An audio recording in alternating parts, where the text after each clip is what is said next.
지금 캄보디아 남부에서 믿기 힘든 일이 벌어지고 있습니다.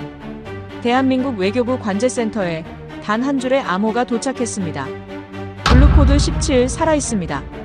그 신호는 실종된 한국인 교사 7명 중 단 한 명이 남긴 생존 메시지였습니다. 48시간 안에 구출하지 못하면 모두 사라집니다. 그 순간 대한민국은 멈추지 않았습니다. 총이 아닌 결단으로, 명령이 아닌 책임으로 움직였죠. 나라가 한 사람을 버리지 않았습니다. 이제 그 충격의 48시간을 공개합니다. 좋아요와 구독으로 끝까지 지켜봐 주세요. 안녕하세요. 저는 정태진입니다. 외교부 위기대응센터 국장. 48세. 제 책상 위엔 지금 이 순간에도 전 세계 87개국에서 올라온 재난 보고서가 쌓여 있죠. 하루 평균 14건.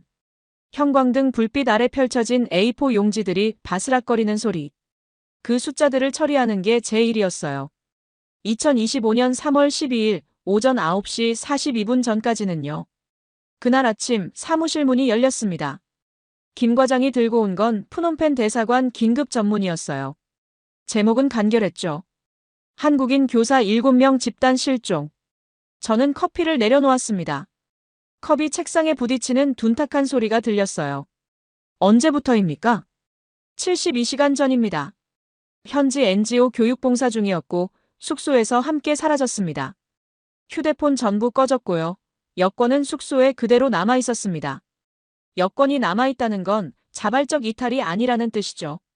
저는 전문을 다시 읽었습니다. 실종자 명단. 25살에서 31살 사이. 평균 연령 28세. 전부 비영리단체 소속 교사들이었어요. 캄보디아 시골 학교에서 한글과 컴퓨터를 가르치던 사람들. 아침마다 아이들 손을 잡아주고 낡은 칠판에 분필로 글자를 쓰던 평범한 청년들이었죠. 현지 경찰 반응은요? 없습니다. 김 과장의 목소리가 낮아졌어요. 대사관에서 3차례 공식 요청했지만 캄보디아 경찰청은 수사 중이라는 답변만 반복합니다. CCTV 열람 요청도 거부당했고요. 저는 창밖을 봤습니다. 서울 광화문. 3월에 햇살이 유리창에 부딪혀 산산이 부서지고 있었어요. 저 아래 사거리엔 수천 명이 걸어가고 있었죠.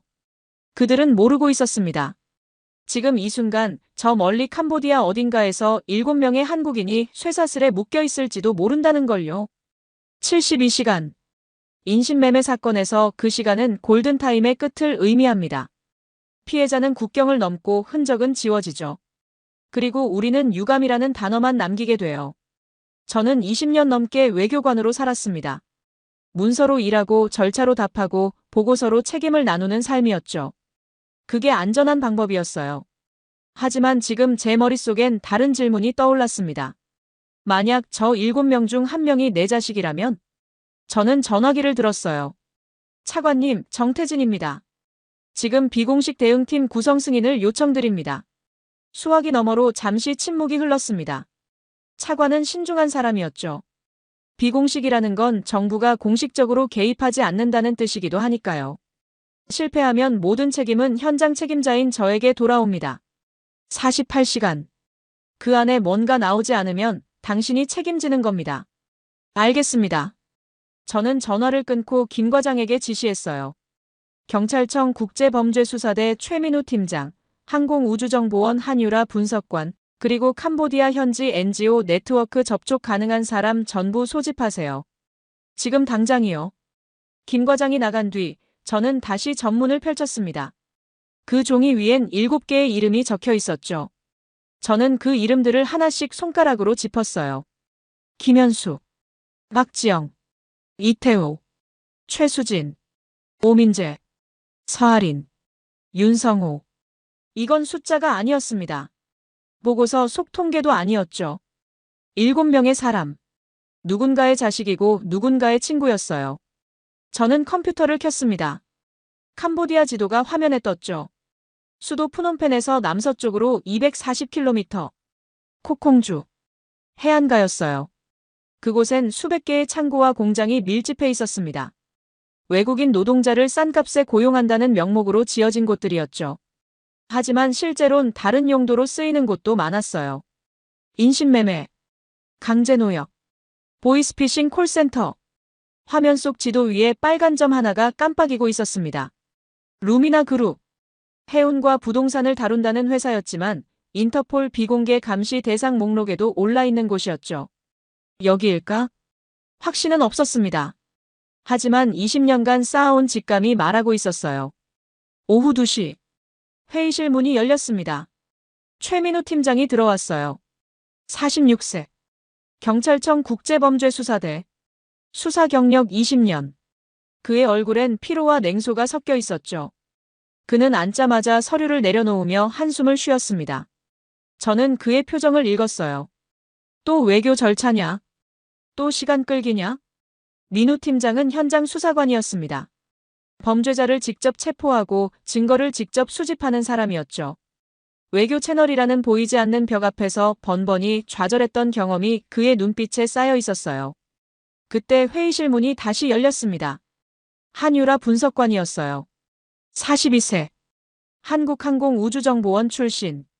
그녀는 노트북 하나만 들고 들어왔습니다. 얼굴엔 밤샘 작업의 흔적이 역력했죠. 다크서클. 흐트러진 머리. 하지만 그녀의 눈은 또렷했어요.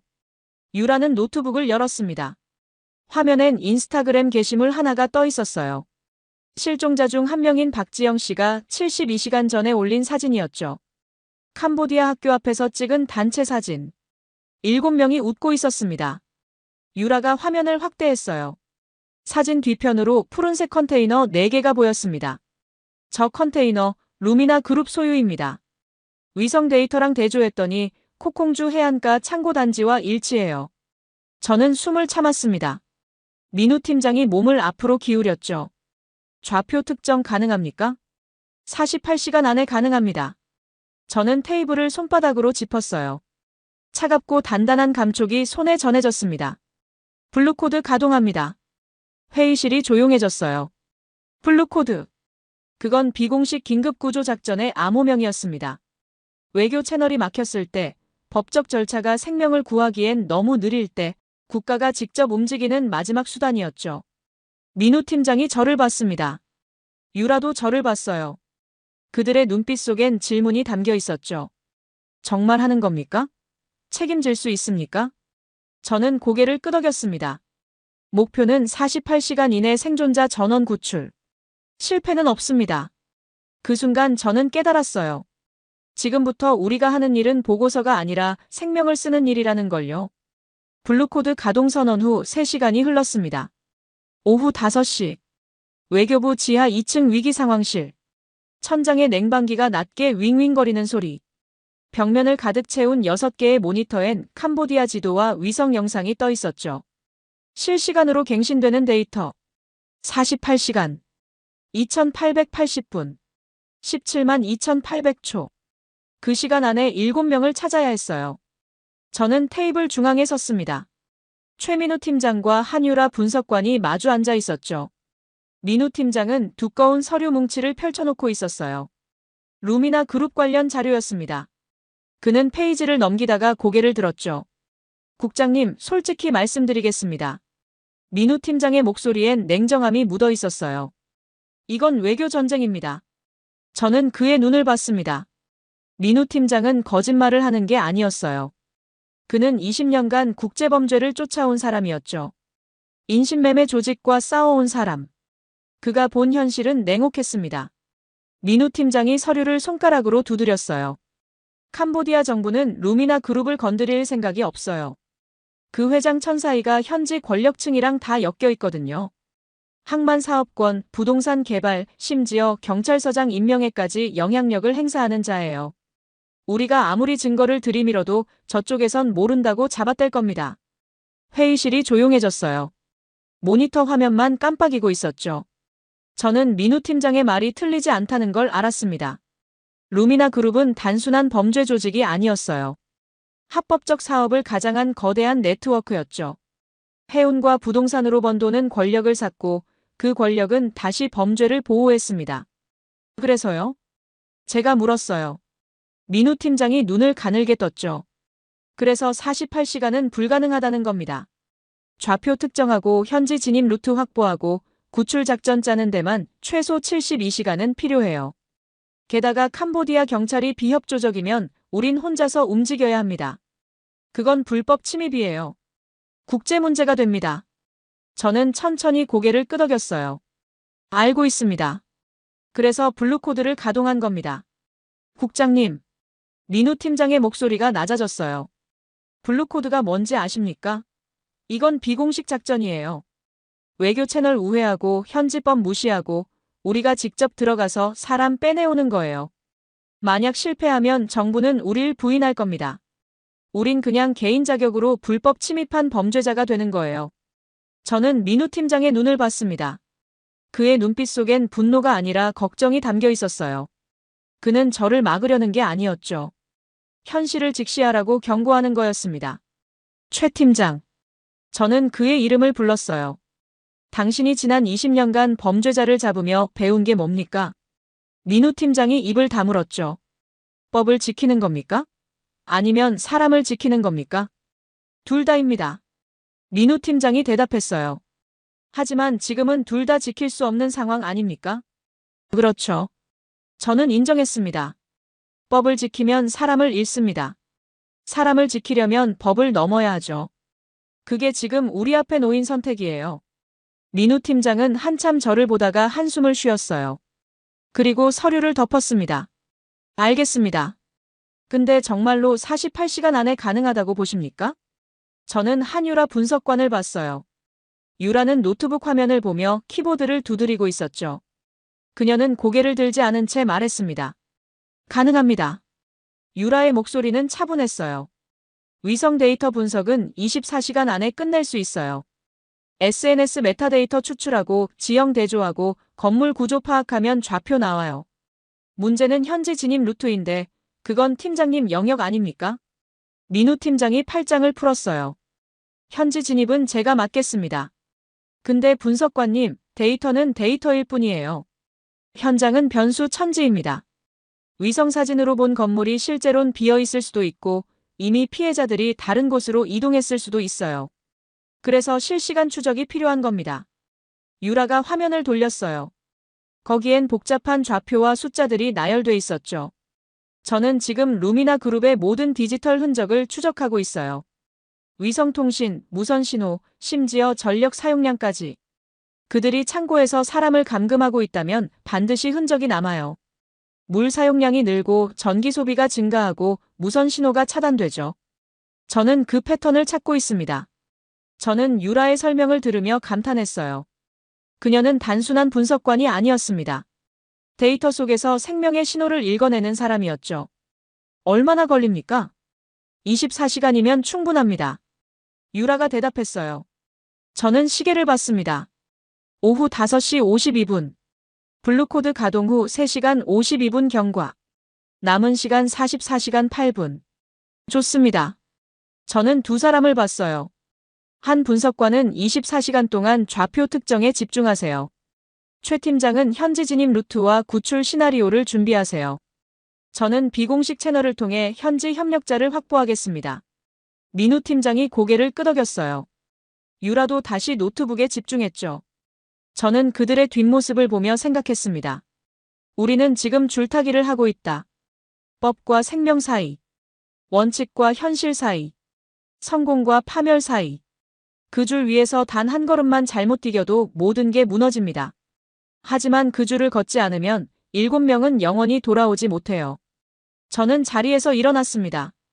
복도로 나왔죠. 차가운 공기가 얼굴에 닿았어요. 저는 휴대폰을 꺼내 명함 하나를 봤습니다. 소티린. 캄보디아 현지 NGO 활동가. 3년 전 푸놈펜 인권회의에서 만난 사람이었죠. 소티린은 과거 인신매매 피해자였어요. 루미나 그룹에 납치돼 6개월간 창고에 갇혀 있었다고 했죠. 기적적으로 탈출한 뒤 그녀는 다른 피해자들을 돕는 활동가가 됐습니다. 위험한 일이었어요. 루미나 그룹에 찍히면 죽을 수도 있었죠. 하지만 그녀는 멈추지 않았습니다. 그녀가 도와줄까? 확신은 없었어요. 하지만 지금 우리에겐 선택지가 없었습니다. 저는 복도 끝 창문 앞에 섰어요. 밖은 어두워지고 있었죠. 서울의 불빛들이 하나둘 켜지기 시작했습니다. 저 불빛 아래 수백만 명이 살고 있었어요. 평범한 일상을 사는 사람들. 그들은 모르고 있었죠. 지금 이 순간 저 멀리 캄보디아에서 7명의 한국인이 어둠 속에 갇혀 있다는 걸요. 제 휴대폰이 진동했습니다. 차관님이었어요. 저는 전화를 받았죠. 정 국장, 상황은요? 블루코드 가동했습니다. 48시간 안에 좌표 특정하고 구출 작전 개시할 예정입니다. 48시간? 차관님의 목소리가 높아졌어요. 정 국장, 그게 가능한 시간이라고 생각합니까? 외교 채널도 막혔고 현지 협조도 없는데요. 가능하게 만들겠습니다. 만약 실패하면요? 그땐 제가 책임지겠습니다. 전화 너머로 긴 한숨이 들렸어요. 알겠습니다. 하지만 명심하세요. 이건 당신 개인의 문제가 아니에요. 대한민국 외교 전체의 신뢰가 걸린 문제입니다. 알고 있습니다. 저는 전화를 끊었어요. 그리고 다시 창밖을 봤습니다. 무엇보다 먼저 움직여야 할 때가 있다. 저는 스스로에게 그렇게 말했습니다. 20년간 외교관으로 살면서 저는 늘 법과 절차를 따랐어요. 그게 안전한 길이었죠. 하지만 지금 그 길은 7명을 구할 수 없었습니다. 저는 위기 상황실로 돌아갔어요. 민우 팀장은 지도를 펼쳐놓고 루트를 표시하고 있었죠. 유라는 여전히 화면에 집중하고 있었습니다. 저는 그들 옆에 섰어요. 48시간 후 우리는 캄보디아 코콩주 어딘가에 있을 겁니다. 제 목소리가 조용히 울렸어요. 그곳에서 우리는 7명을 찾아낼 거예요. 법이 허락하지 않아도 외교가 막혀 있어도 우리는 움직입니다. 왜냐하면 그게 국가가 해야 할 일이니까요. 민우 팀장이 고개를 들었어요. 유라도 저를 봤죠. 그들의 눈빛 속엔 각오가 담겨 있었습니다. 저는 다시 모니터를 봤어요. 캄보디아 지도. 어둠 속에 숨겨진 좌표. 그리고 그곳 어딘가에 있을 7명. 시계가 초침을 쳤습니다. 똑, 똑, 똑. 48시간의 카운트다운이 시작됐어요. 24시간이 흘렀습니다. 다음 날 오후 6시. 위기 상황실은 여전히 형광등 불빛으로 가득했어요. 창문 없는 지하 공간. 시간의 감각이 사라지는 곳이었죠. 한유라 분석관은 18시간째 같은 자리에 앉아 있었습니다. 키보드 두드리는 소리, 마우스 클릭 소리, 그리고 가끔 들리는 그녀의 작은 한숨. 책상 위엔 식은 커피잔 5개가 놓여 있었어요. 저는 유라의 뒤에 섰습니다. 그녀의 화면엔 박지영 씨가 올린 인스타그램 사진이 떠 있었죠. 캄보디아 학교 앞 단체 사진. 7명이 웃고 있는 사진. 저는 그 사진을 수십 번 봤어요. 하지만 유라는 저와 다른 걸 보고 있었습니다. 국장님. 유라의 목소리가 낮게 울렸어요. 피로가 묻어 있었지만 그 속엔 흥분도 섞여 있었죠. 이거 보세요. 유라가 화면을 확대했습니다. 사진 배경. 푸른색 컨테이너 4개가 보였죠. 저는 고개를 가까이 했어요. 그녀의 손가락이 컨테이너 모서리를 가리켰습니다. 여기요. 화면이 더 확대됐어요. 컨테이너 표면. 거기엔 미세한 반사광이 있었습니다. 햇빛에 반사된 금속 표면 같았죠. 너무 작아서 육안으론 거의 보이지 않는 점들이었어요. 이게 뭡니까? 페인트 마커예요. 유라가 대답했어요. 루미나 그룹은 모든 자산에 고유 식별 코드를 페인트로 찍어요. 파란색 형광 페인트. 자외선 아래서만 보이는 거죠. 근데 특정 각도에서 햇빛을 받으면 육안으로도 희미하게 보여요. 그리고 유라가 화면을 극대화했습니다. 그 미세한 점이 화면 전체를 채웠어요. 4개의 푸른 점. 아니, 정확히는 4개의 흔적이었죠.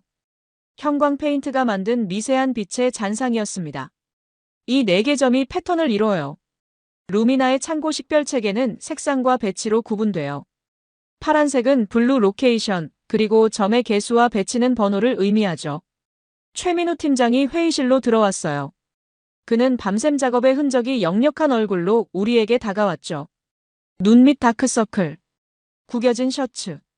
하지만 그의 눈빛은 또렷했습니다. 뭔가 나왔습니까? 네. 유라가 다른 화면을 열었어요. 위성 지도가 떴죠. 코콩주 남쪽 해안가. 창고 단지가 밀집한 지역이었습니다. 루미나 그룹이 코콩주에서 운영하는 창고는 총 17개예요. 그중 해안가에 직접 인접한 시설은 9개. 그리고 이 사진의 컨테이너 배치, 태양 각도, 그림자 방향을 종합하면 유라의 손가락이 지도 위 한 점을 찍었습니다. 여기에요. 북위 11도 37분, 동경 103도 12분. 저는 그 좌표를 응시했어요. 위성사진 속 창고는 낡은 철제 건물이었습니다. 길이 약 50m, 폭 20m.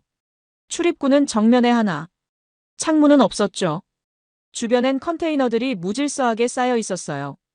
마치 외부의 시선을 차단하려는 것처럼요. 민우 팀장이 화면에 얼굴을 가까이 댔습니다. 확신합니까? 98%입니다. 유라의 대답은 단호했어요. 사진 메타데이터, 위성 영상, 지형 분석, 건물 구조, 컨테이너 배치까지 전부 일치해요. 이 좌표가 틀릴 확률은 2% 미만이에요. 저는 시계를 봤습니다. 오후 6시 14분.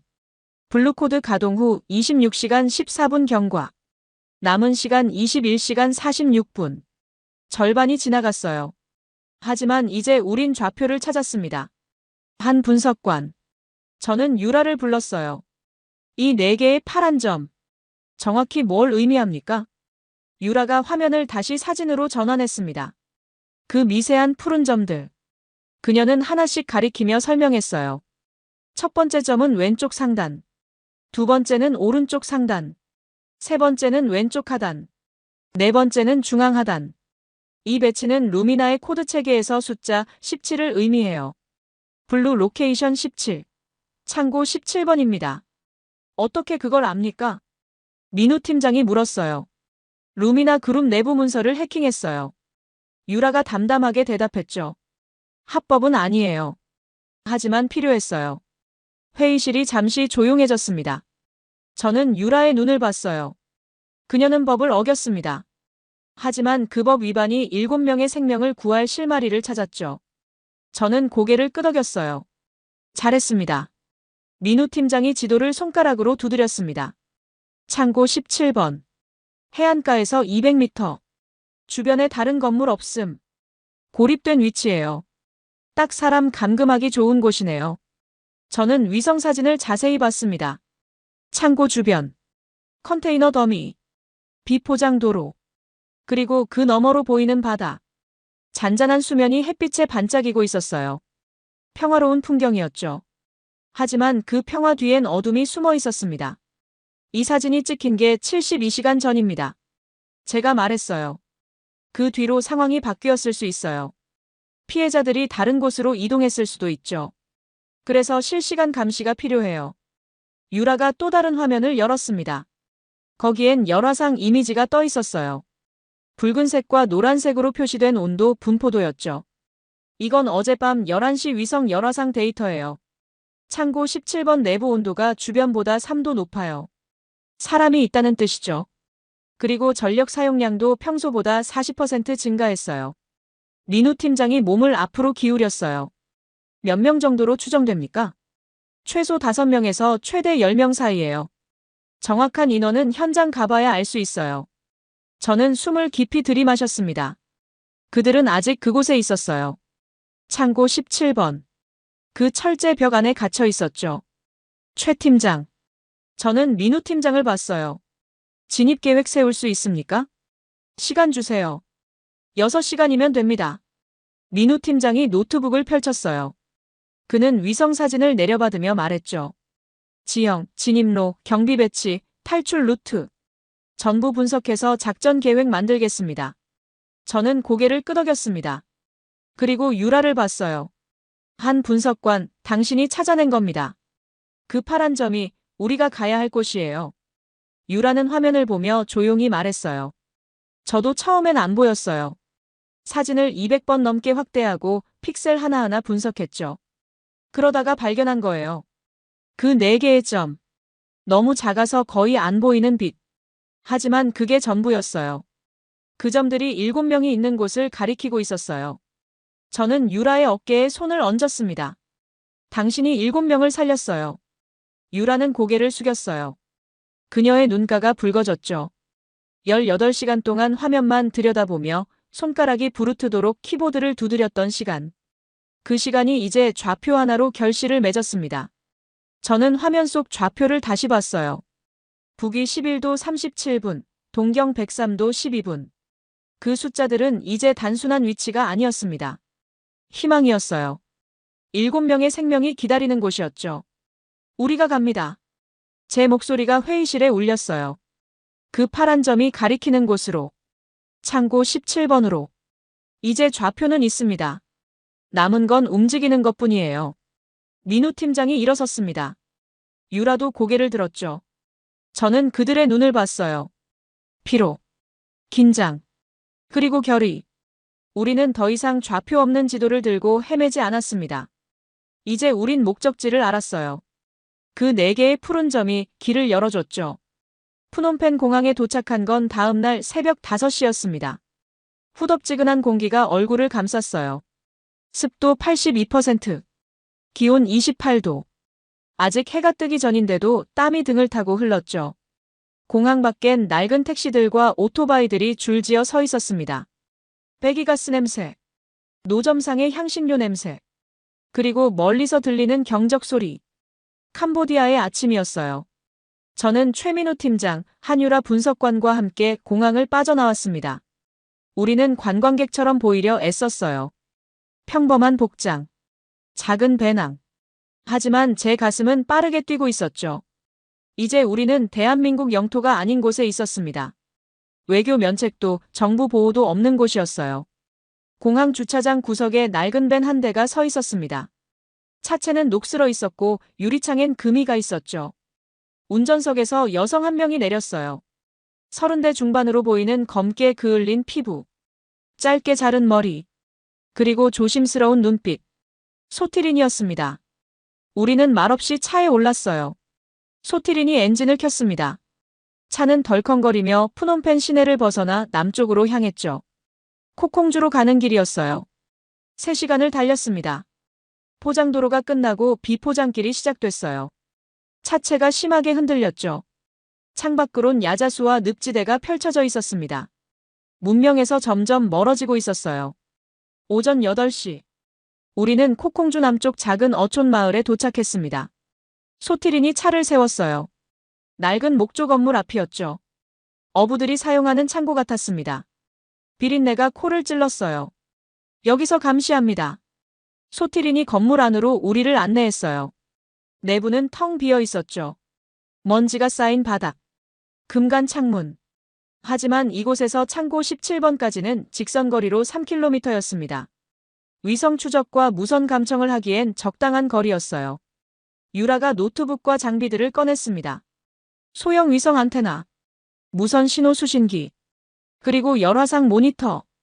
그녀는 재빨리 장비를 설치했어요. 케이블을 연결하고 안테나를 창문 밖으로 향하게 했죠. 신호 잡힙니다. 유라가 말했어요. 화면에 창고 17번의 열화상 이미지가 떴습니다. 붉은색과 노란색으로 표시된 온도 분포도였죠. 내부 온도 주변보다 3도 높아요. 사람이 있어요. 민우 팀장이 쌍안경을 들고 창문 옆에 섰습니다. 그는 창고 방향을 응시했어요. 저도 그 옆에 섰죠. 멀리 철제 건물이 보였습니다. 창고 17번. 주변엔 컨테이너들이 무질서하게 쌓여 있었어요. 경비원 4명 확인됩니다. 민우 팀장이 말했어요. 정문에 2명, 측면에 1명, 후면에 1명. 교대 시간은 밤 10시와 새벽 2시. 저는 시계를 봤습니다. 오전 8시 32분. 우리는 14시간을 기다려야 했어요. 그 시간 동안 창고를 감시하고 패턴을 파악하고 진입 루트를 최종 확인해야 했죠. 시간이 느리게 흘렀습니다. 더위는 점점 심해졌어요. 건물 안은 찜통 같았죠. 하지만 우리는 움직일 수 없었습니다. 그저 화면을 보고 쌍안경을 들여다보고 기다렸어요. 오후 1시. 유라가 갑자기 몸을 일으켰습니다. 국장님, 전력 사용량이 급증했어요. 유라의 화면엔 그래프가 떠 있었어요. 창고 17번의 전력 소비량이었죠. 평소엔 낮게 유지되다가 오후 1시를 기점으로 급격히 올라갔습니다. 뭔가 작동시킨 거예요. 에어컨이나 환풍기 같은 거요. 사람이 있다는 뜻입니까? 네.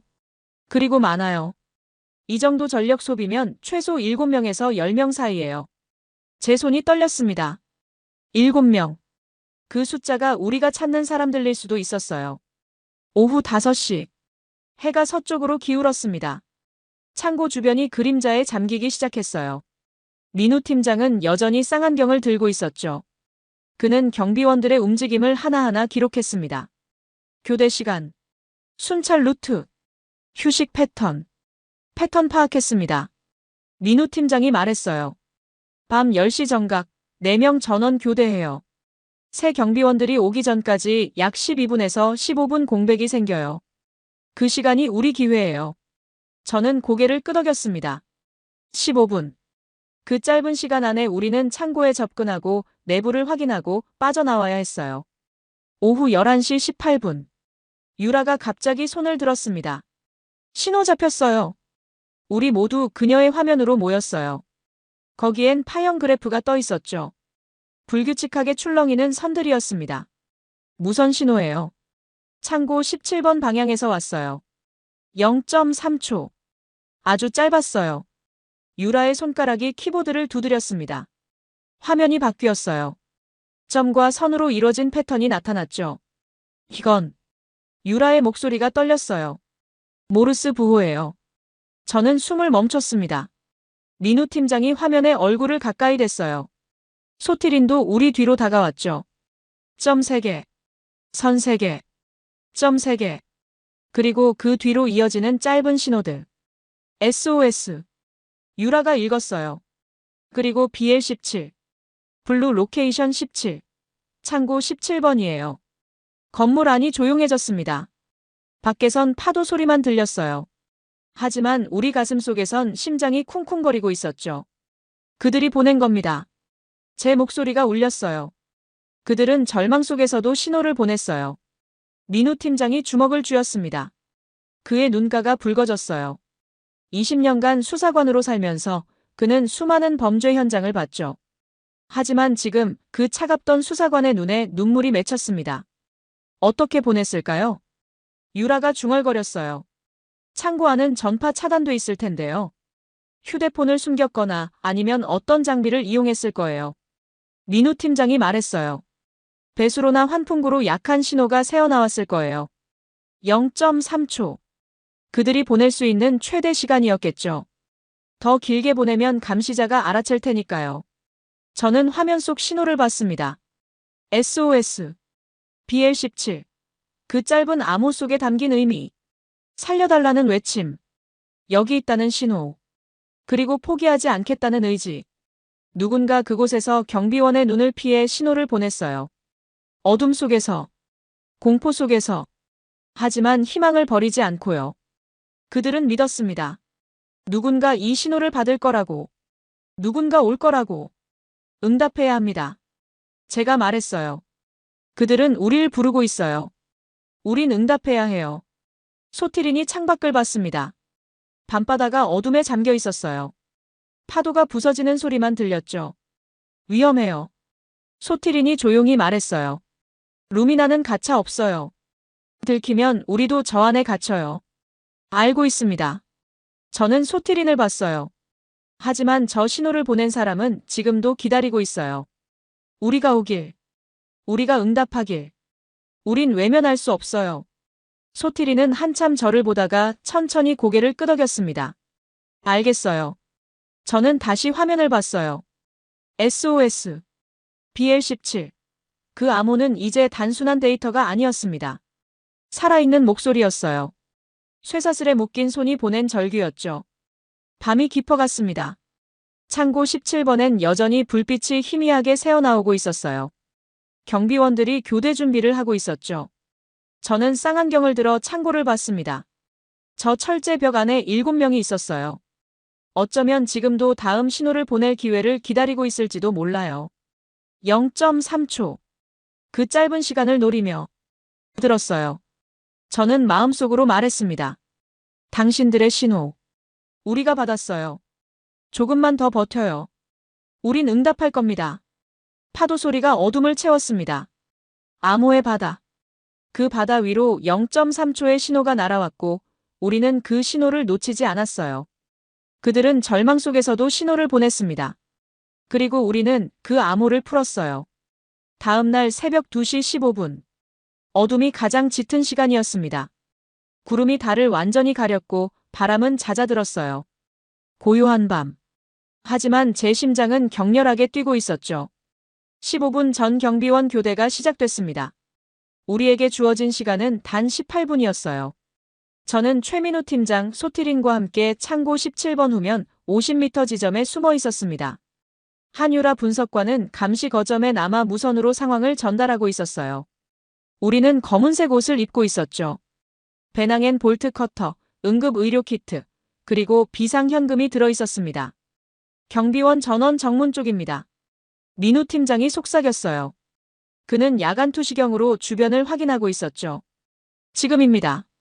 우리는 몸을 낮추고 움직이기 시작했습니다. 컨테이너 사이를 지나며 창고 후면으로 접근했어요. 발소리가 나지 않도록 조심했죠. 30m, 20m, 10m. 배수로 입구가 보였습니다. 어젯밤 정찰했던 그곳이었어요. 민우 팀장이 먼저 들어갔죠. 저와 소티린이 그 뒤를 따랐습니다. 좁고 습한 통로. 곰팡이 냄새. 차가운 콘크리트. 우리는 30m를 기어갔어요. 숨소리만 들렸습니다. 배수로 끝에서 희미한 불빛이 새어나왔어요. 민우 팀장이 천천히 고개를 들었죠. 그리고 손짓으로 신호를 보냈습니다. 안전하다는 뜻이었어요. 우리는 배수로에서 빠져나와 창고 내부로 들어갔습니다. 넓은 공간. 천장에 형광등 2개가 희미하게 켜져 있었어요. 바닥은 더럽고 축축했죠. 그리고 그곳에 7명이 있었습니다. 쇠사슬에 묶여 있었어요. 벽에 등을 기댄 채 앉아있는 그들. 손목엔 쇠사슬이 채워져 있었고 발목도 마찬가지였죠. 얼굴은 수척했습니다. 옷은 더러웠고 머리는 헝클어져 있었어요. 하지만 그들의 눈은 살아있었습니다. 한 명이 우리를 봤어요. 20대 후반의 남성이었죠. 그는 눈을 크게 떴습니다. 입을 벌렸지만 소리는 내지 않았어요. 그리고 옆 사람을 흔들었죠. 다른 사람들도 하나둘 고개를 들었습니다. 그들은 우리를 봤어요. 믿을 수 없다는 표정이었죠. 한 여성이 손으로 입을 막았습니다. 눈물이 흘러내렸어요. 민우 팀장이 그들에게 다가갔습니다. 그는 손가락을 입에 갖다 댔어요. 조용히 하라는 신호였죠. 그리고 배낭에서 볼트 커터를 꺼냈습니다. 저는 주변을 살폈어요. 구석에 책상이 있었죠. 그 위엔 부서진 노트북 3대가 놓여 있었습니다. 화면은 깨져 있었고 키보드는 일부 떨어져 나가 있었어요. 그 옆엔 휴대폰들이 쌓여 있었죠. 그리고 여권 더미. 저는 그 여권을 집어들었습니다. 대한민국 여권. 7권이었어요. 김현수, 박지영, 이태호, 최수진, 오민재, 서아린, 윤성호. 제 손이 떨렸습니다. 민우 팀장이 첫 번째 쇠사슬을 끊었어요. 쩡그랑하는 금속 소리가 울렸죠. 남성이 손목을 문질렀습니다. 피부엔 쇠사슬 자국이 깊게 패여 있었어요. 두 번째, 세 번째 쇠사슬이 끊어졌습니다. 소티린이 그들에게 물을 건넸어요. 그들은 물을 마시며 흐느꼈죠. 갑자기 문 여는 소리가 들렸습니다. 우리 모두 몸을 굳혔어요. 한 남자가 들어왔습니다. 40대 건장한 체구. 손에는 회초리를 들고 있었어요. 그는 우리를 봤죠. 눈이 커졌습니다. 누구냐? 민우 팀장이 일어섰습니다. 그는 남자를 정면으로 봤어요. 한국 정부입니다. 민우 팀장의 목소리가 창고 안을 울렸어요. 이제 집에 갑니다. 남자가 달려들었습니다. 하지만 민우 팀장이 더 빨랐어요. 그는 남자의 팔을 비틀어 바닥에 넘어뜨렸죠. 남자가 비명을 질렀습니다. 빨리! 저는 나머지 쇠사슬을 끊기 시작했어요. 4번째, 5번째, 6번째. 볼트 커터가 쇠사슬을 물어뜯었죠. 마지막 7번째 쇠사슬이 끊어졌습니다. 밖에서 고함 소리가 들렸어요. 경비원들이 오고 있었죠. 배수로로. 민우 팀장이 외쳤어요. 우리는 피해자들을 이끌고 배수로로 향했습니다. 그들은 비틀거렸어요. 오랫동안 묶여 있었던 다리는 제대로 힘을 쓰지 못했죠. 소티린과 제가 그들을 부축했습니다. 첫 번째 사람이 배수로에 들어갔어요. 두 번째, 세 번째. 밖에서 문 두드리는 소리가 들렸죠. 경비원들이 문을 열려 하고 있었습니다. 국장님 먼저. 민우 팀장이 저를 밀었어요. 저는 배수로에 몸을 낮췄죠. 피해자들이 앞에서 기어가고 있었습니다. 느렸어요. 너무 느렸죠. 하지만 멈출 수 없었습니다. 문이 부서지는 소리가 들렸어요. 경비원들이 들어왔죠. 고함 소리, 발소리. 민우 팀장과 소티린이 마지막으로 배수로에 들어왔습니다. 우리는 필사적으로 기어갔어요. 10m, 20m, 30m. 배수로 밖으로 나왔을 때 우리는 달렸습니다. 피해자들을 끌다시피 하며 컨테이너 사이를 지나갔어요. 뒤에서 손전등 불빛이 따라왔죠. 저쪽이다. 경비원의 목소리가 들렸어요. 우리는 더 빨리 달렸습니다. 100m, 150m, 200m. 감시 거점이 보였어요. 유라가 문을 열고 우리를 기다리고 있었죠. 우리는 건물 안으로 뛰어들었습니다. 유라가 문을 닫았어요. 우리는 바닥에 주저앉았죠. 숨이 턱까지 차올랐습니다. 7명도 바닥에 쓰러졌어요. 그들은 울고 있었습니다. 소리 없이, 온몸을 떨며. 한 여성이 저를 봤어요. 박지영 씨였죠. 그녀는 떨리는 손으로 제 손을 잡았습니다. 진짜 오셨네요. 그녀의 목소리는 잠겨 있었어요. 진짜로요. 저는 그녀의 손을 꽉 잡았습니다. 차갑고 떨리는 손이었어요. 네. 왔습니다. 이제 집에 갑니다. 그녀가 고개를 떨구며 울었어요. 다른 사람들도 울었죠. 해방의 눈물이었습니다. 민우 팀장이 위성전화를 들었어요. 그는 서울 본부에 보고했습니다. 블루코드. 구출 완료. 생존자 7명 전원 확보. 귀환 준비. 전화 너머로 함성이 들렸어요. 위기 상황실의 환호였죠. 소티린이 벤을 준비했습니다. 우리는 7명을 차에 태웠어요. 그들은 여전히 떨고 있었죠. 하지만 그들의 눈엔 희망이 돌아와 있었습니다. 벤이 출발했어요. 우리는 코콩주를 벗어나 푸놈펜으로 향했습니다. 새벽 공기가 차가웠어요. 하지만 차 안은 따뜻했죠. 저는 뒤를 돌아봤습니다. 창고 17번이 점점 작아지고 있었어요. 저 철제 건물. 저 어둠. 하지만 이제 그곳엔 아무도 없었습니다. 우리가 그들을 데려왔으니까요. 한 남성이 조용히 말했어요. 감사합니다. 정말. 감사합니다. 저는 고개를 끄덕였습니다. 말이 나오지 않았어요. 가슴이 먹먹했죠. 배는 어둠을 뚫고 달렸습니다. 48시간의 작전. 그 끝에 우리는 7명을 구했어요. 한국 정부가 움직였습니다. 그리고 7명이 집으로 가고 있었어요. 푸놈펜 대한민국 대사관. 오전 9시. 7명은 의료진의 치료를 받고 있었습니다. 탈수. 영양실조. 손목과 발목에 깊은 상처. 하지만 생명엔 지장이 없었어요. 그들은 살아 있었죠. 저는 대사관 회의실에 앉아 있었습니다. 최민우 팀장, 한유라 분석관과 함께요. 우리 앞 테이블엔 창고에서 가져온 증거물들이 놓여 있었어요. 부서진 노트북 3대, 휴대폰 12개, 그리고 여권 23권. 23권이었습니다. 7명의 한국인 여권 외에도 16권이 더 있었어요. 태국, 베트남, 필리핀, 인도네시아. 다른 나라 사람들이었죠. 그들은 어디에 있을까요? 이미 다른 곳으로 팔려갔을까요? 아니면 저는 생각을 멈췄습니다. 노트북 복구 가능합니까? 제가 한유라에게 물었어요. 유라는 부서진 노트북을 들여다보고 있었죠. 화면은 깨졌고 키보드는 일부 떨어져 나갔지만 본체는 온전했습니다. 가능해요. 하드디스크만 살아있으면 데이터 추출할 수 있어요. 유라가 노트북을 열었어요. 그녀는 작은 드라이버로 나사를 풀기 시작했죠. 조심스러운 손놀림이었습니다. 마치 폭탄을 해체하는 것처럼요. 10분 후 유라가 하드디스크를 꺼냈습니다. 손바닥만 한 크기였어요. 그녀는 그걸 자신의 노트북에 연결했죠. 케이블이 꽂히는 소리. 그리고 화면에 창이 떴습니다. 연결됐어요. 유라의 손가락이 키보드를 두드렸습니다. 파일 목록이 나타났어요. 수천 개의 파일들이었죠. 엑셀 문서, PDF, 이미지, 그리고 암호화된 폴더들. 뭐가 있습니까? 민우 팀장이 물었어요. 꺼레 내역이에요. 유라가 엑셀 파일 하나를 열었습니다. 화면에 표가 떴죠. 날짜, 이름, 국적, 금액.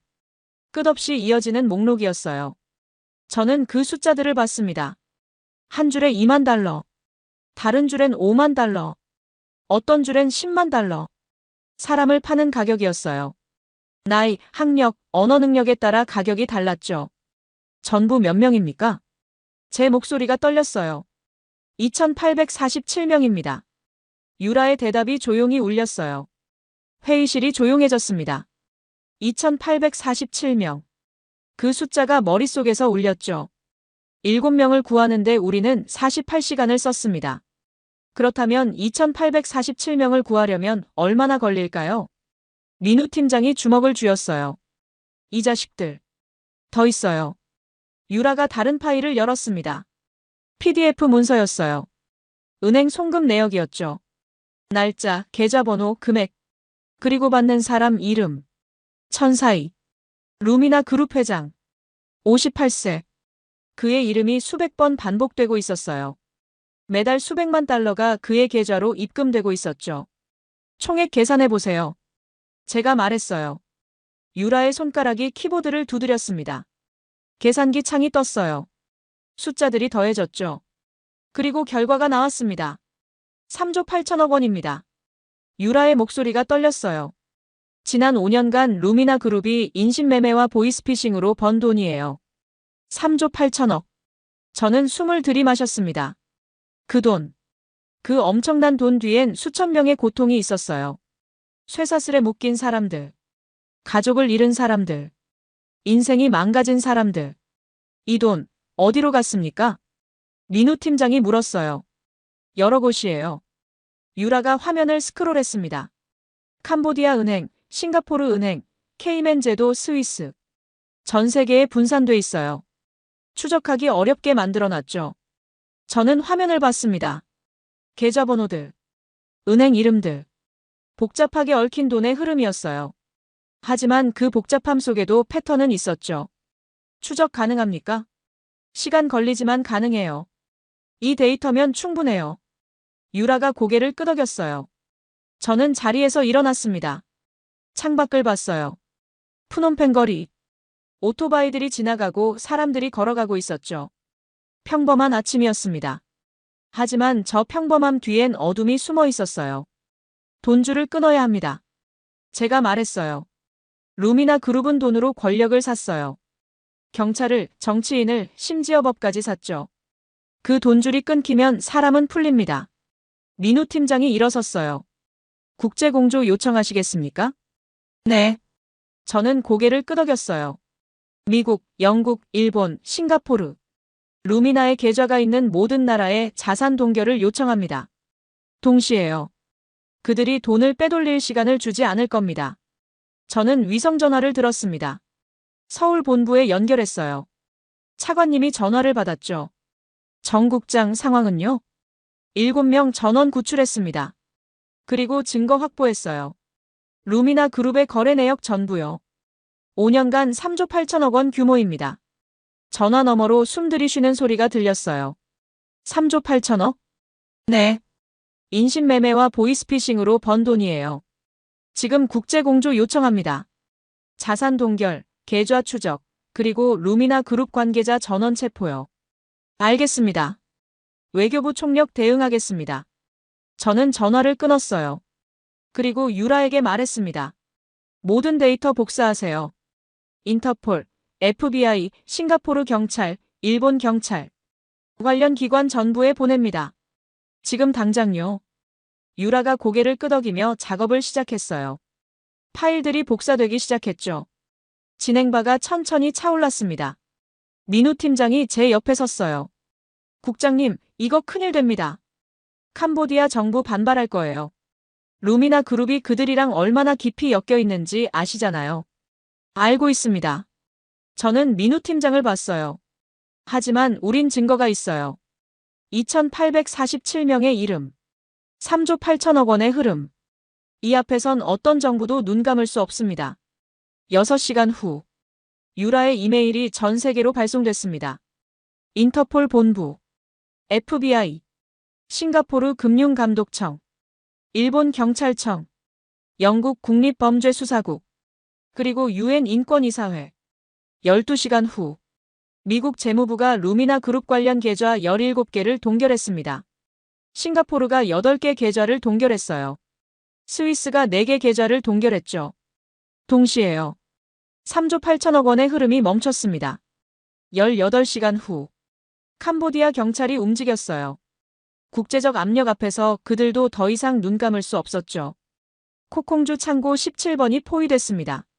경비원 6명이 체포됐어요. 그리고 푸놈펜에서 천사이가 체포됐죠. 저는 대사관 모니터로 그 장면을 봤습니다. 수갑찬 천사이. 58세의 노인. 하지만 그의 눈엔 여전히 오만함이 남아있었어요. 끝났습니다. 민우 팀장이 말했어요. 루미나 그룹, 끝났어요. 저는 고개를 끄덕였습니다. 하지만 완전히 끝난 건 아니었어요. 여전히 2,840명이 어딘가에 있었죠. 그들을 찾는 건 또 다른 싸움이었습니다. 하지만 우리는 시작했어요. 돈줄을 끊었죠. 그리고 그 돈줄이 끊기면서 어둠 속에 갇혀있던 사람들에게 빛이 들어가기 시작했습니다. 저는 창밖을 봤어요. 푸놈펜의 저녁. 해가 지고 있었죠. 붉은 노을이 하늘을 물들이고 있었습니다. 돈줄이 끊기면 사람은 풀립니다. 저는 중얼거렸어요. 그리고 그 말은 사실이 되고 있었죠. 다음 48시간 동안 8개국 경찰이 동시에 움직였습니다. 태국에서 창고 3곳이 급습당했어요. 베트남에서 5곳, 필리핀에서 7곳, 그리고 그곳에서 사람들이 구조됐죠. 1명씩, 10명씩, 100명씩. 돈의 길을 따라가며 우리는 사람들을 찾았어요. 저는 그 보고서를 받으며 생각했습니다. 이게 국가가 해야 할 일이다. 돈과 권력의 뒤를 쫓는 게 아니라 그 돈과 권력에 짓눌린 사람들을 구하는 것. 7명으로 시작된 작전이 이제 수백 명의 귀환으로 이어지고 있었어요. 그리고 그 모든 것의 시작은 48시간 전 우리가 내린 결단이었습니다. 무엇보다 먼저 움직이기로 한 결단이요. 인천공항. 3일 후. 오후 2시 30분. 저는 도착 게이트 앞에 서 있었습니다. 최민우 팀장, 한유라 분석관도 제 옆에 있었어요. 그리고 7가족이 우리 뒤에 서 있었죠. 부모님들, 형제자매들, 연인들. 그들은 손에 손을 맞잡고 눈물을 참으며 게이트를 응시하고 있었습니다. 곧 도착합니다. 공항 직원이 말했어요. 푸놈펜발 특별기. 7명을 태운 비행기였죠. 의료진과 심리상담사도 함께 탑승했습니다. 그들이 안전하게, 편안하게 돌아올 수 있도록요. 게이트가 열렸습니다. 사람들이 나오기 시작했어요. 승무원, 의료진, 그리고 그들이 나왔습니다. 7명. 김현수, 박지영, 이태호, 최수진, 오민재, 서아린, 윤성호. 그들은 천천히 걸어 나왔어요. 얼굴엔 여전히 피로가 남아 있었죠. 하지만 눈빛은 달랐습니다. 창고 17번에서 봤던 그 절망의 눈빛이 아니었어요. 살아 돌아왔다는, 집에 왔다는 안도의 눈빛이었죠. 가족들이 달려갔습니다. 어머니가 아들을 껴안았어요. 아버지가 딸의 손을 잡았죠. 형제들이 서로를 끌어안았습니다. 울음소리가 공항 로비를 채웠어요. 기쁨의 울음, 안도의 울음, 그리고 감사의 울음이었습니다. 저는 그 장면을 멀리서 봤어요. 가슴이 뜨거워졌죠. 목이 메었습니다. 한 청년이 가족의 품에서 고개를 들었어요. 김현수 씨였죠. 29세. 그는 주변을 둘러보다가 저를 봤습니다. 그리고 천천히 걸어왔어요. 정태진 국장님이시죠? 그가 물었어요. 목소리는 여전히 잠겨 있었죠. 네. 저는 고개를 끄덕였습니다. 김현수 씨가 제 앞에 섰어요. 그는 한참 저를 보다가 말했습니다. 한국 사람은 진짜 오네요. 그의 눈에 눈물이 고였어요. 진짜로요. 저는 그 말의 무게를 알았습니다. 창고 17번. 쇠사슬에 묶인 채. 어둠 속에서. 그들은 기다렸을 거예요. 누군가 오길. 한국 정부가 움직이길. 하지만 시간이 흐를수록 그 희망은 희미해졌겠죠. 정말 올까? 우릴 잊은 건 아닐까? 하지만 우리는 갔습니다. 48시간 만에요. 죄송합니다. 늦었습니다. 제가 말했어요. 김현수 씨가 고개를 저었죠. 아니에요. 오셨잖아요. 그것만으로 충분해요. 그가 손을 내밀었습니다. 저는 그 손을 잡았어요. 차가웠지만 단단한 악수였죠. 다른 사람들도 하나씩 다가왔습니다. 박지영 씨, 이태호 씨, 최수진 씨. 그들은 말없이 고개를 숙였어요. 저도 고개를 숙였죠. 최민우 팀장이 제 옆에 섰습니다. 그의 눈가도 붉어져 있었어요. 20년 수사관 생활. 그는 수많은 범죄자를 잡았죠. 하지만 지금 그는 범죄자를 잡은 게 아니라 사람을 구한 거였습니다. 팀장님. 한 청년이 민우 팀장에게 다가왔어요. 오민재 씨였죠. 28세. 창고에서. 그 말씀. 한국 정부입니다. 이제 집에 갑니다. 그 말 들었을 때 오민재 씨의 목소리가 떨렸어요. 살았다고 생각했어요. 진짜 살았다고요. 민우 팀장이 오민재 씨의 어깨를 두드렸습니다. 이제 정말로 집이에요. 안전해요. 한유라 분석관도 다가왔어요. 그녀는 박지영 씨를 봤죠. 인스타그램 사진. 그거 덕분에 찾았어요. 유라가 말했어요. 배경에 있던 푸른 컨테이너. 그 4개의 점. 그게 좌표였어요. 박지영 씨가 눈을 크게 떴습니다. 제가 올린 사진이요? 네. 당신이 무심코 찍은 그 사진이 7명을 살렸어요. 박지영 씨가 손으로 입을 막았어요. 그녀는 몰랐을 거예요. 자신이 올린 한 장의 사진이 구조작전의 시작이 될 줄은요. 공항 로비는 여전히 울음소리와 웃음소리로 가득했습니다. 가족들은 서로를 놓지 않고 있었어요. 마치 다시는 놓치지 않겠다는 듯이요. 저는 그 광경을 보며 생각했습니다. 이게 국가다. 이게 우리가 존재하는 이유다. 한 사람의 생명. 그 하나를 위해 48시간을 싸웠고 법을 넘었고 위험을 감수했죠. 그리고 그 결과가 지금 여기 있었어요. 7명의 귀환. 7가족의 재회. 서아린 씨의 어머니가 제게 다가왔습니다. 60대로 보이는 여성이었어요. 그녀는 떨리는 손으로 제 손을 잡았죠. 국장님, 감사합니다. 정말, 정말로. 그녀는 말을 잇지 못하고 울었어요. 저는 그녀의 손을 꽉 잡았습니다. 당연한 일입니다. 따님을 지키는 게 우리 일이에요. 72시간 동안 잠을 못 잤어요. 밥도 못 먹었어요. 그냥 전화기만 붙잡고 있었죠. 혹시 연락이 올까봐. 혹시 소식이 들릴까봐. 저는 그 72시간을 떠올렸습니다. 블루코드 가동. 좌표 추적. 암호 해독. 그리고 구출 작전. 우리가 움직이는 동안 이 어머니는 기다리고 있었던 거죠. 견디기 힘든 기다림을요. 이제 끝났습니다. 따님은 안전해요. 어머니가 고개를 끄덕이며 제 손을 놓았습니다. 그리고 다시 딸에게 돌아갔어요. 저는 공항 창밖을 봤습니다. 5월의 하늘. 구름 한 점 없이 맑았어요. 비행기들이 이륙하고 착륙하고 있었죠. 일상이었습니다. 평범한 일상. 하지만 저 일상 뒤엔 누군가의 싸움이 있었어요. 누군가의 희생이 있었죠. 그리고 누군가의 결단이 있었습니다.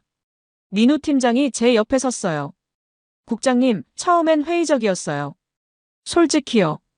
그가 말했어요. 외교 전쟁이라고 했죠. 불가능하다고 생각했어요. 근데 민우 팀장이 7명을 봤습니다. 우리가 해냈네요. 우리가 아니에요. 저는 고개를 저었어요. 국가가 해낸 겁니다. 외교부, 경찰청, 정보원, 그리고 현지 협력자까지 모두가 움직였어요. 그래서 가능했던 거죠. 유라가 우리에게 다가왔습니다. 국장님, 지금 국제뉴스 나가고 있어요. 유라가 휴대폰을 보여줬어요. 해외 언론 헤드라인이었죠. 대한민국의 48시간 구조작전, 인신매매 조직으로부터 7명 구출. 기사 아래엔 창고 17번 사진이 있었어요. 그리고 루미나 그룹 해체 소식도요. 8개국 공조로 82명 체포. 피해자 247명 추가 구조. 유라가 읽었어요. 우리가 시작한 작전이 계속 이어지고 있어요. 지금도 어딘가에서 사람들이 구조되고 있어요. 저는 그 기사를 봤습니다. 247명. 그 숫자는 계속 늘어날 거예요. 우리가 끄는 돈줄을 따라 더 많은 사람들이 자유를 되찾을 거였죠. 윤성호 씨가 제게 다가왔습니다. 30세. 7명 중 가장 나이가 많았어요. 그는 조용히 말했죠. 국장님, 창고에서 우리 모르스 부호 보낸 거 아시죠? 네. 그거 덕분에 확신할 수 있었어요. 현수가 보낸 거예요. 걔가 휴대폰 하나를 옷 속에 숨겨뒀거든요. 경비원들 몰래요. 그리고 밤마다 기회를 노렸죠. 0.3초. 그게 최대였어요. 더 길게 보내면 들킬 테니까요. 저는 김현수 씨를 봤습니다. 그는 가족들과 이야기하고 있었어요. 웃고 있었죠. 그 0.3초가 7명을 살렸어요. 제가 말했어요. 절망 속에서도 신호를 보낸 그 용기가요. 윤성호 씨가 고개를 끄덕였습니다. 저흰. 믿었어요. 한국이 올 거라고. 늦더라도 힘들더라도 결국엔 올 거라고요. 그 말이 제 가슴에 꽂혔습니다. 믿음. 그들은 절망 속에서도 믿음을 잃지 않았어요. 그리고 그 믿음에 우리는 응답했죠. 앞으로 어떻게 하실 겁니까? 제가 물었어요. 모르겠어요. 윤성호 씨가 솔직하게 대답했어요. 아직 실감이 안 나요. 집에 왔다는 게, 안전하다는 게, 시간이 필요할 것 같아요. 근데, 그가 주변을 둘러봤습니다. 가족들, 친구들, 그리고 우리를요. 혼자가 아니라는 걸 알았어요. 그게 가장 큰 위로예요. 저는 고개를 끄덕였습니다. 그들에겐 긴 회복의 시간이 필요할 거예요. 트라우마, 악몽, 두려움. 하지만 그들은 혼자가 아니었죠. 가족이 있었고, 친구가 있었고, 그리고 국가가 있었습니다. 공항 로비가 점점 조용해졌어요. 가족들이 하나둘 공항을 떠나기 시작했죠. 집으로 가는 거였습니다. 진짜 집으로요. 저는 그들의 뒷모습을 봤습니다. 서로를 부축하며 걸어가는 모습, 손을 맞잡고 웃는 모습. 그 평범한 광경이 얼마나 소중한지 저는 알았어요. 민우 팀장이 한숨을 쉬었습니다. 끝났네요. 아니요. 저는 고개를 저었어요. 이제 시작이에요. 247명. 그리고 아직도 어딘가에 갇혀 있을 수천 명. 우리가 해야 할 일은 아직 많아요. 유라가 고개를 끄덕였죠. 그래도 오늘은 7명이 집에 왔어요. 그걸로 충분하지 않나요? 저는 유라를 봤습니다. 그리고 웃었어요. 네. 오늘은 충분합니다. 우리는 공항을 나왔습니다. 5월의 햇살이 따뜻했어요. 바람이 불었죠. 저는 하늘을 올려다봤습니다. 한 사람의 생명은 국가가 존재하는 이유 그 자체다. 그 문장이 이제는 단순한 원칙이 아니었어요. 살아있는 진실이었죠. 7명이 집에 왔습니다. 그리고 우리는 그들을 집에 데려왔어요. 외교부. 일주일 후. 오전 10시. 저는 제 책상 앞에 앉아 있었습니다. 모니터 화면엔 복귀 보고서가 떠 있었어요. 블루코드 작전 종합 보고서. 48시간의 기록이었죠. 작전 개시부터 구출 완료까지. 그 모든 과정이 문서로 정리돼 있었습니다. 창밖으론 광화문 사거리가 보였어요. 사람들이 걸어가고 차들이 지나가고 있었죠. 평범한 5월의 오전이었습니다. 하지만 저는 알고 있었어요. 저 평범함이 얼마나 소중한지를요. 책상 위엔 신문 몇 부가 놓여 있었습니다. 일면 헤드라인. 48시간의 기적, 7명 전원 구출. 루미나 그룹 해체, 82명 체포. 국제공조로 247명 추가 구조. 언론은 기적이라고 했어요.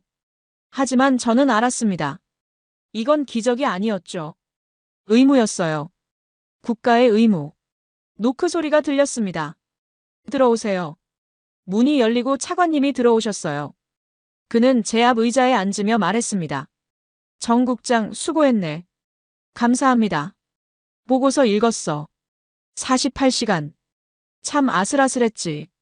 차관님의 목소리엔 안도가 묻어 있었어요. 만약 실패했다면 자네도 나도 지금 이 자리에 없었을 걸세. 저는 고개를 끄덕였습니다. 차관님의 말이 틀리지 않았어요. 비공식 작전. 현지법 무시. 강제 구출. 만약 실패했다면 국제 문제가 됐을 거였죠. 그리고 모든 책임은 저에게 돌아왔을 겁니다. 하지만 성공했습니다. 제가 말했어요. 그리고 7명이 집에 왔어요. 그게 전부예요.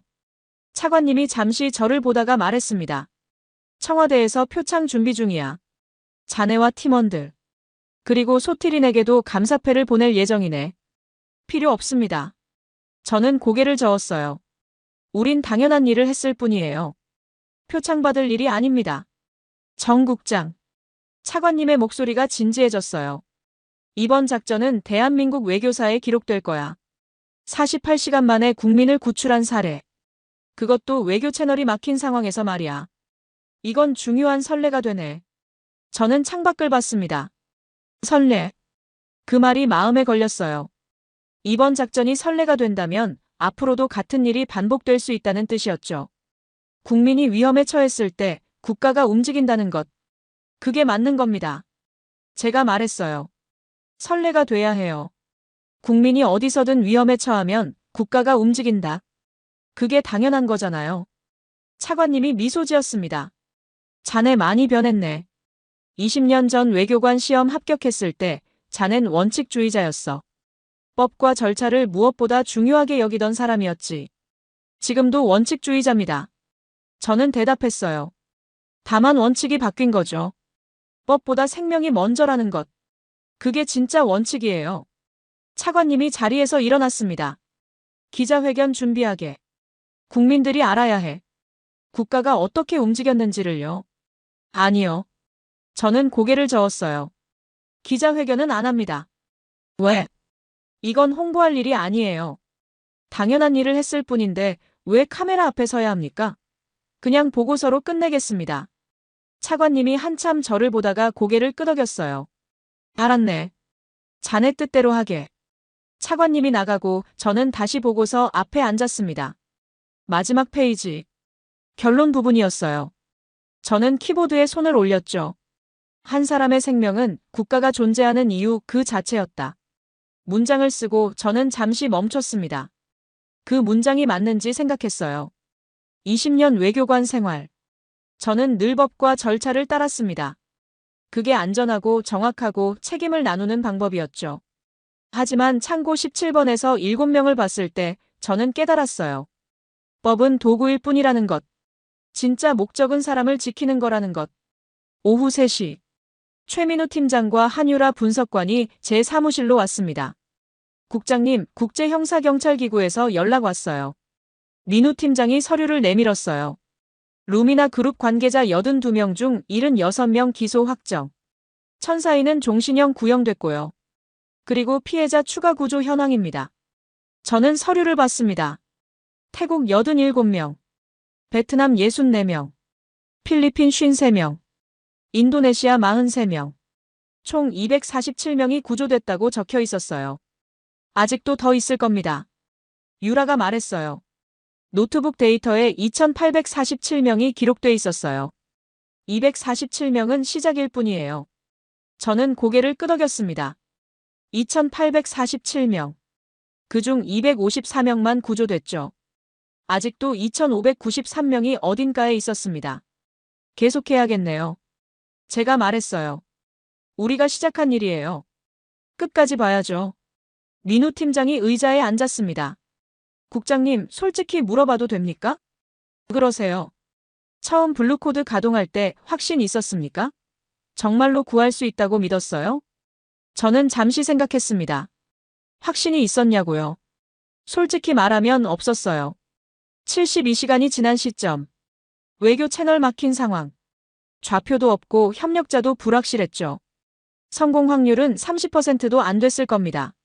없었어요. 저는 솔직하게 대답했어요. 확신은 없었어요. 하지만 해야 했어요. 확신이 없어도 움직여야 할 때가 있잖아요. 지금이 바로 그때였죠.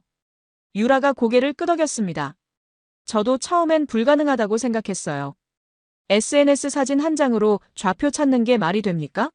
근데 유라가 웃었어요. 해냈네요. 우리가요. 민우 팀장이 일어섰습니다. 국장님, 앞으로도 이런 일 생기면 또 하실 겁니까? 블루코드 같은 거요. 당연하죠.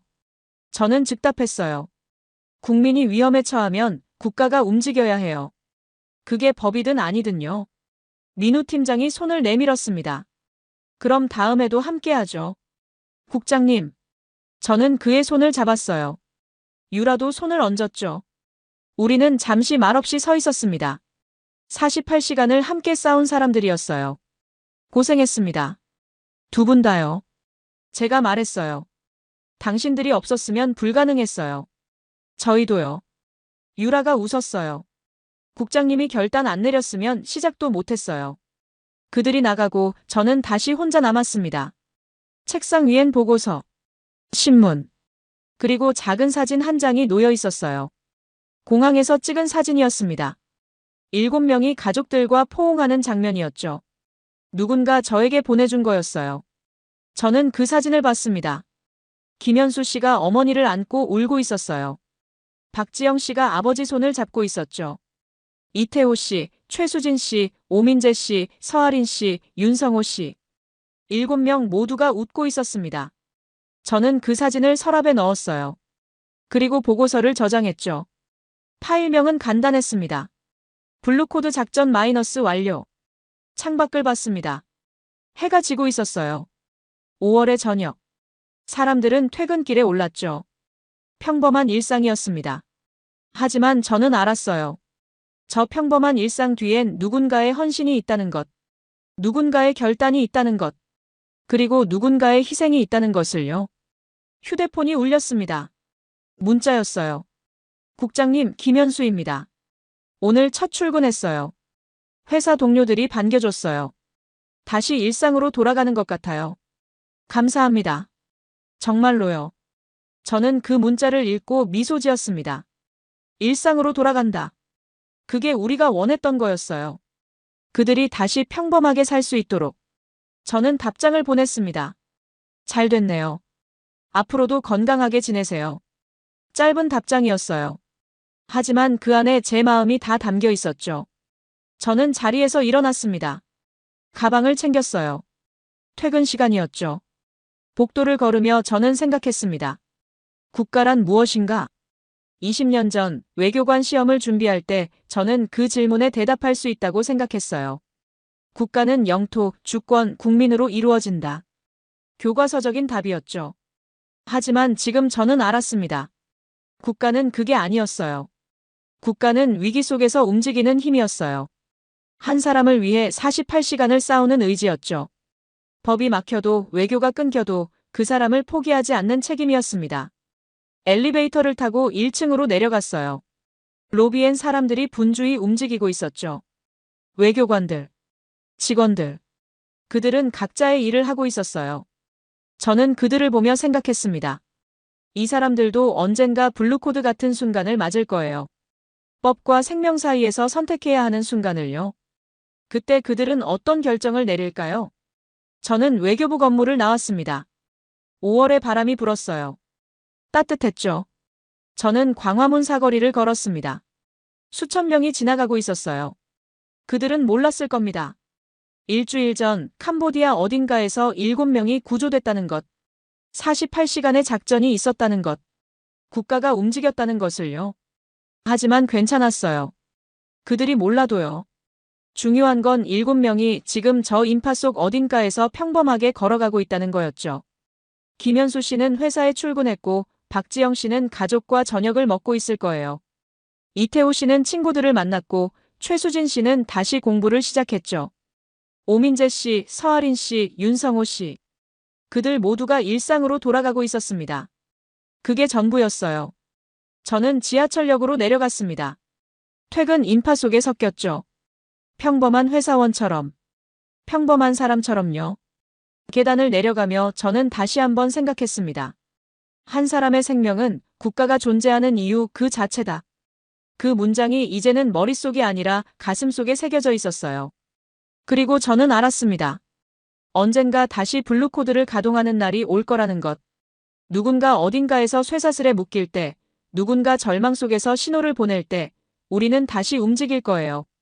48시간. 아니, 그보다 더 빨리요. 왜냐하면 그게 국가의 의무니까요. 지하철이 들어왔습니다. 저는 차에 올라탔어요. 문이 닫혔죠. 그리고 저는 집으로 향했습니다. 평범한 퇴근길이었어요. 하지만 제 가슴 속엔 7명의 얼굴이 남아 있었습니다. 그리고 그 얼굴들이 제가 이 일을 계속하는 이유였어요.